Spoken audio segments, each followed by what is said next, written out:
Anya, ESPN senior NBA insider, released a really in-depth, interesting piece yesterday on the state of Giannis and the Milwaukee Bucks and what an absolute mess that has become. And it goes into great detail about the relationship between Giannis and the Bucks, the evolution of this season, how close they were to potentially trading him one day before the deadline, where they then called it off and said, now we can wait for a better deal, which I think they're probably right about in terms of that better deal in the offseason. More draft picks are freed up, et cetera, et cetera. But it was a fascinating piece. We have to walk through this one by one here. Let's first start with the battle that's been going on between Giannis and the Bucks about whether or not he plays the rest of the season. And he is banged up. He is legitimately injured. He's saying he's fine, ready to go. They're saying our doctors are not clearing you with, 3 games left in the year. And the NBA is now investigating it because seemingly Giannis asked for it to be investigated. And here is what Shams had to say on NBA Today, 3 p.m. Eastern with Malik Andrews, about why Giannis wants to play the rest of the season. Giannis is trying to ramp up this week, from my understanding. You look at Friday's home finale, potentially. Could he play in that game? He does want to play with his brothers, Alex and Thanasis. Both suited up against Memphis yesterday. He wants to play with his brothers before the regular season ends. He's making it very clear behind the scenes that's his goal. This is a fluid situation. This is an open investigation. I don't even know if it's...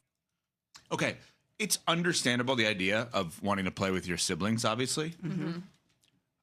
Weird question, but will his next team not give him 2 roster spots?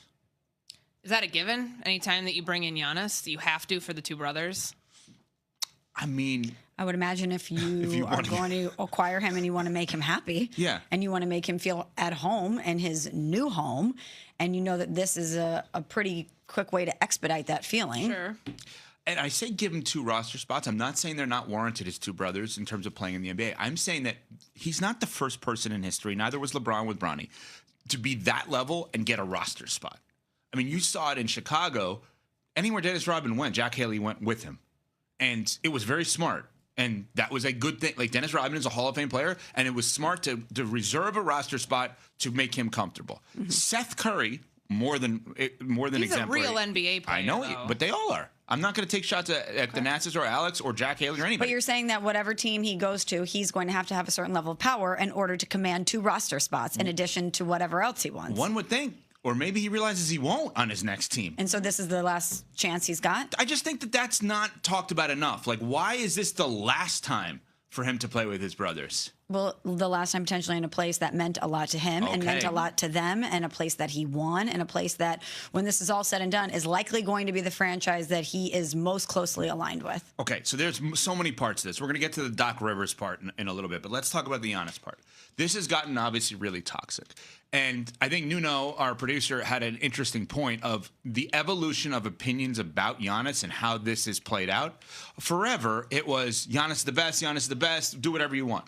I think people are starting to turn on him. I know people are starting to turn on him. And I think he messed up a little bit here, because you could sit back very easily and say, it's time for the Milwaukee Bucks and Giannis to break up, right? Easily say that. We've been saying that. I was going to say, I think everyone's there. Everyone has been saying that. Everyone, most people, right? If he would simply, behind the scenes, ask out, no one would blame him for that. But now, putting the verses between he and the Bucks, we now play out, well, wait a minute. They did everything you wanted. Now you hate them all of a sudden?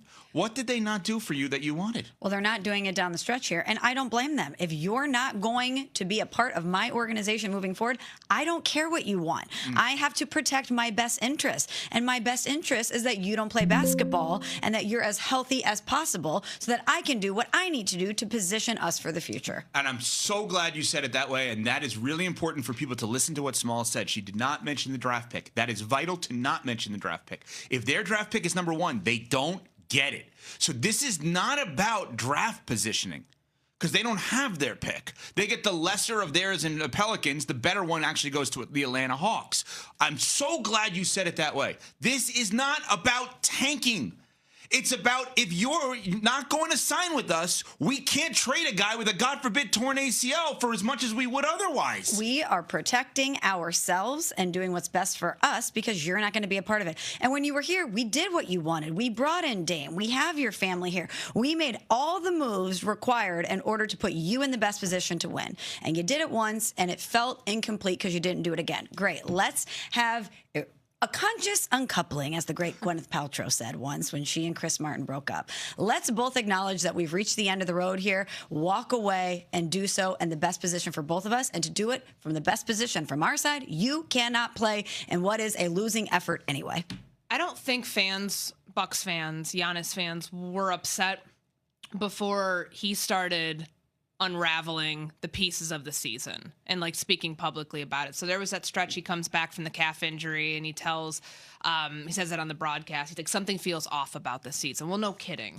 No kidding. The whole season, you were healthy for 12 games, fully healthy for 12 games. Like, of course something feels off, but we have been through this exercise with him every single year. Are you staying? Are you going? I always joke I can tell time in the summer when the GQ article drops about Giannis pondering his future in Milwaukee and whether he's going to stay there or go somewhere else. I just want to win a championship, and I want to do it here.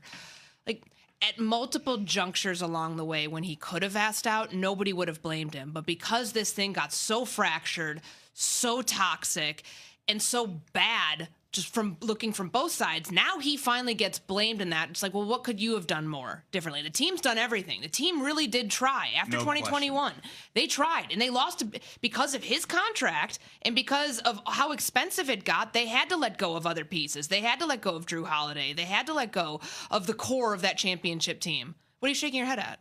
That's not why they let those guys go. Why? They couldn't afford it anymore. They got the guys he wanted.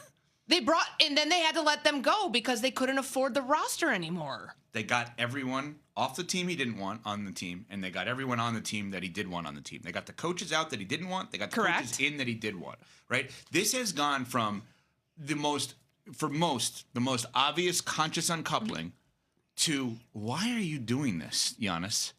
You don't need to do this. It doesn't have to be this way. No, because the whole point, and he's great. Let's not get it twisted. He should get a statue there one day.